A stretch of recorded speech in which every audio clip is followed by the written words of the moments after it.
Hello everybody, welcome to another episode of Misfit Gardening. Today I want to tell you a little bit how I go ahead and winterize my garden. So stay tuned and find out a bit more.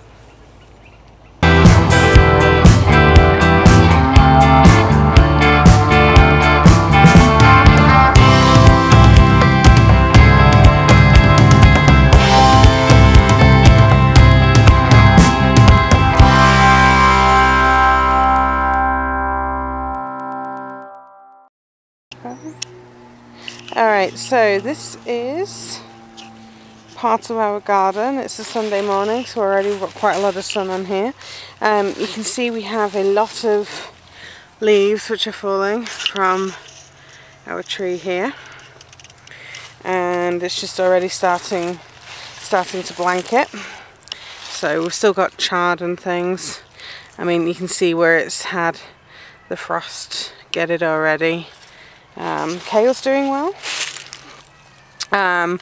We are apparently here, not sure whether this is picking it up on the camera because I can't really see because of the glare, but we're starting to have problems with cats actually scratching through stuff to start using this as a litter box. So there's a couple of things I've been doing here, and this is the first one, and this is all litter out of the coop which we're just dumping down. So we're not pulling anything up, we are just sort of squishing things down and covering them with mulch, because we want to be able to protect some things that are going to be in here for a while. So we've got some garlic here, we've got another chard coming through, another one here, and I want to be able to try and protect those as much as I can through winter so I can have an early harvest. So first set of mulch, bedding from the coop. And you can see kind of what was our pumpkin vines and things here. We've got some bizarre things going on here. This is a radish. Oh geez, wow, that is a radish. Jeez Louise.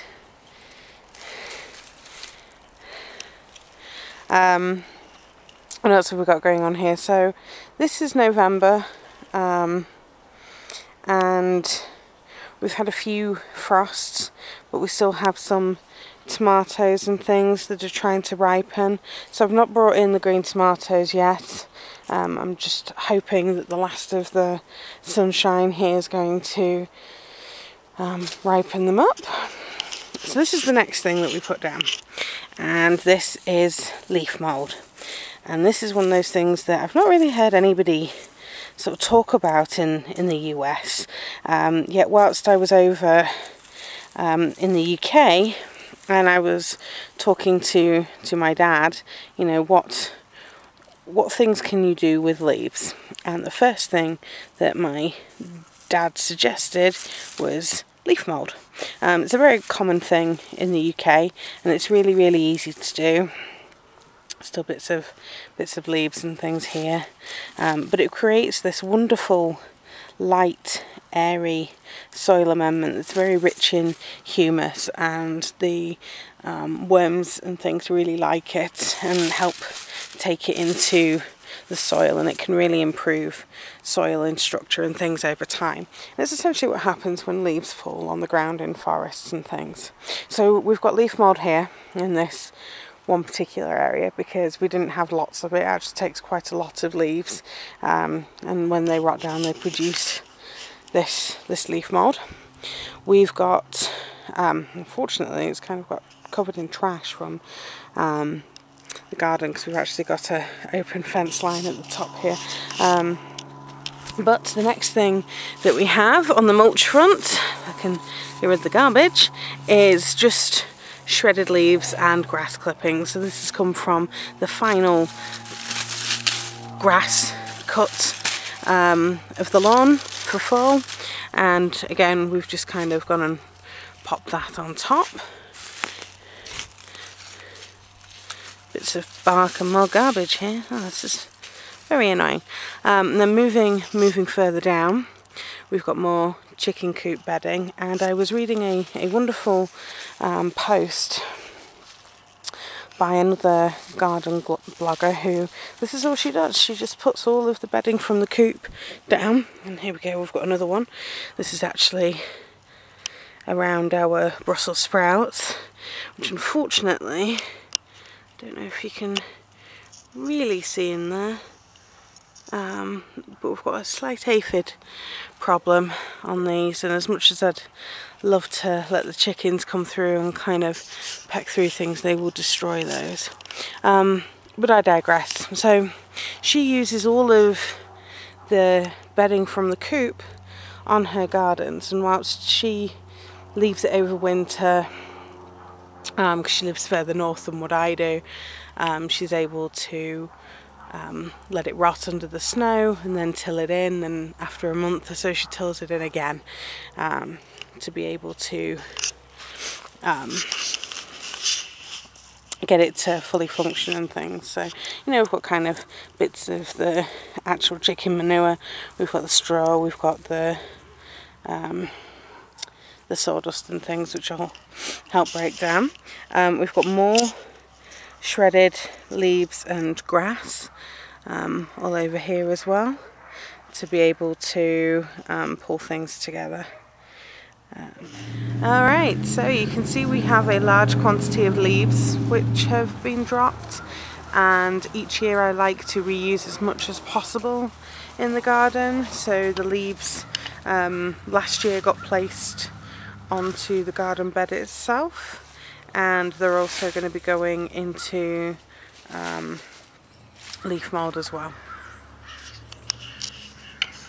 Okay, so on my quest for finding lots of different things that you can use with leaves, because we've been raking up, but there's quite a lot of them in my garden, and one of the most obvious things to do with them was mulch, and not just kind of mulching ground beds like these to kind of protect the more tender plants and things and provide more food throughout, but also to mulch containers as well. So this is our hugelkultur bed, and it's been a bit hit and miss this year really. So leaves, if I'd had a lot of them when I put it together earlier this year, I would have used as a bulking agent or a filler in the bed, because these all provide some great nutrients when they break down. Right now I'm just using it as a mulch. I've got some blackberries and things in here, and a rather sad looking filbert or hazelnut there. There was two, but it's just neither of them are doing particularly well. And then we've got another bed here, and this has also been covered with the leaves. Now, I didn't just limit the leaves to garden beds. Here I've got a newly planted plum tree, and I've used leaves all around the base of it as well to help mulch it throughout the winter. I also have a container here with an apple tree in it. It's waiting to find a home for winter, and that's also being mulched with leaves. Again, we've got another tree here. This one's a cherry, and this is being mulched, and you can't really see it in here, but I've also got some leaves in the container with the nasturtiums and things to help kind of protect the containers from frost and things. Same here with the currants and stuff. They have blown out of these because there's quite a lot of open space, and where I live you get quite a lot of wind through.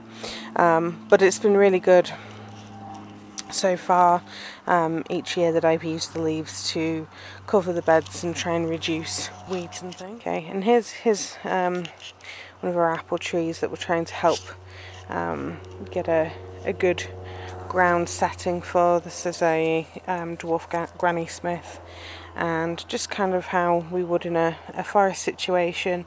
You know, the leaves fall from the trees and are allowed to stay there, and then the bugs and insects and things will just work on breaking them down throughout winter and early spring. And then all the plants that come up after that have a lot better chance because they're being protected from changing temperatures, and also they've got a nutrient supply as well.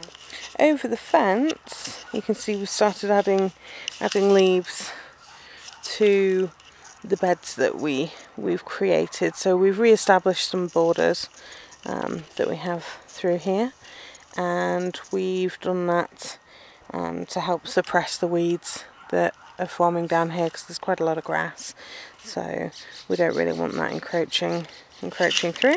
And also all these lovely flowers and things that have now come up, I want to help protect those, so they're going to come back year after year.